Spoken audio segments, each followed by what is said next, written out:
হাজোৰ বৰ্ণি যুৱ সংঘৰ উদ্যোগত দেশৰ ৭৮ সংখ্যক স্বাধীনতা দিৱস উপলক্ষে মাৰাথন দৌৰ প্ৰতিযোগিতা সম্পন্ন।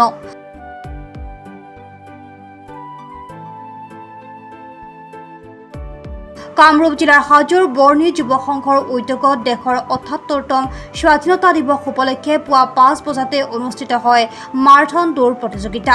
প্ৰায় অৰ্ধশতাধিক প্ৰতিযোগীয়ে অংশ লয় মাৰাথন দৌৰ প্ৰতিযোগিতাত। দিনজোৰা কাৰ্যসূচীৰে অনুষ্ঠিত কৰে স্বাধীনতা দিৱস। সন্ধিয়া সাংস্কৃতিক অনুষ্ঠানৰ আয়োজন কৰিছে বৰ্ণি যুৱ সংঘই।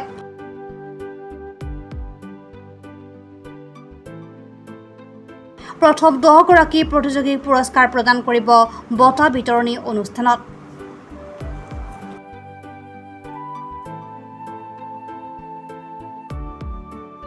যে ৭৮তম স্বাধীনতা দিৱস উপলক্ষে বৰ্ণি যুৱ সংঘৰ উদ্যোগত আজি প্ৰথম কাৰ্যসূচী মাৰাথন দৌৰ প্ৰতিযোগিতা আয়োজন কৰিছে আৰু খন্তেক পিছতে আমাৰ এই মাৰাথন প্ৰতিযোগিতাটো আমি শুভ আৰম্ভ কৰিম। আৰু যে ১৯৪৭ চনত এই ১৫ আগষ্টত ভাৰত স্বাধীন হৈছিল আৰু সেই তেতিয়াৰ পৰাই যে আমাৰ এই বৰ্ণি গাঁওখনত বিভিন্ন ধৰণৰ খেল ধেমালিৰে এই উৎসৱটো পালন কৰিছে। তদ্ৰূপ আমাৰ বৰ্ণি যুৱ সংঘ আজি প্ৰায় ৪-৫ বছৰ ধৰি এই উৎসৱটো যুৱ সংঘই পালন কৰিছিল আৰু যুৱ সংঘৰ প্ৰথম উদ্দেশ্য আছিল যে প্ৰথম কাৰ্যসূচী আমাৰ উদীয়মান খেলুৱৈসকলৰ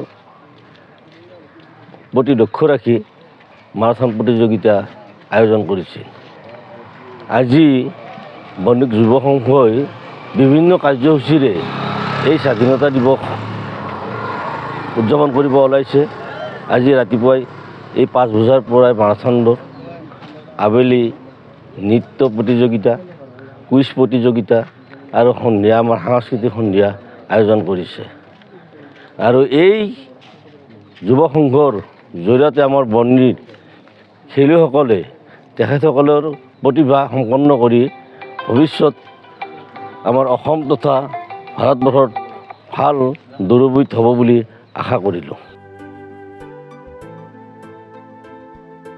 হাজোৰ পৰা কমলাকান্ত দাসৰ ৰিপৰ্ট, প্ৰাতঃ টাইম ডিজিটেল।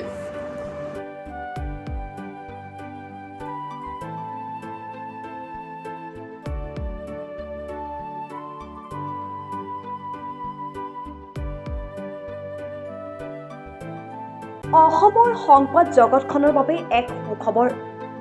নৰূপ নসাজেৰে প্ৰায় ৩০ বছৰীয়া অভিজ্ঞতাপুষ্ট সাপ্তাহিক কৱচ পুনৰ এবাৰ ৰাজ্যৰ মাজলৈ। স্বত্বাধিকাৰী প্ৰণীতা কলিতাৰ দ্বাৰা প্ৰকাশিত আৰু অমৰজ্যোতি প্ৰিণ্টাৰ্ছ, গুৱাহাটী কমাৰ্চ কলেজৰ বিপৰীত ফালে মুদ্ৰিত। আমাৰ ঠিকনা মুখ্য কাৰ্যালয় অসম ফৰেষ্ট স্কুল, হৰি মন্দিৰ পথ, গুৱাহাটী আৰু অস্থায়ী কাৰ্যালয় কলিতা মাৰ্কেট, বিজয়নগৰ, কামৰূপ, অসম। মোবাইল নং 9435114666 আৰু 7024722813। Mail ID probhatiahom@gmail.com।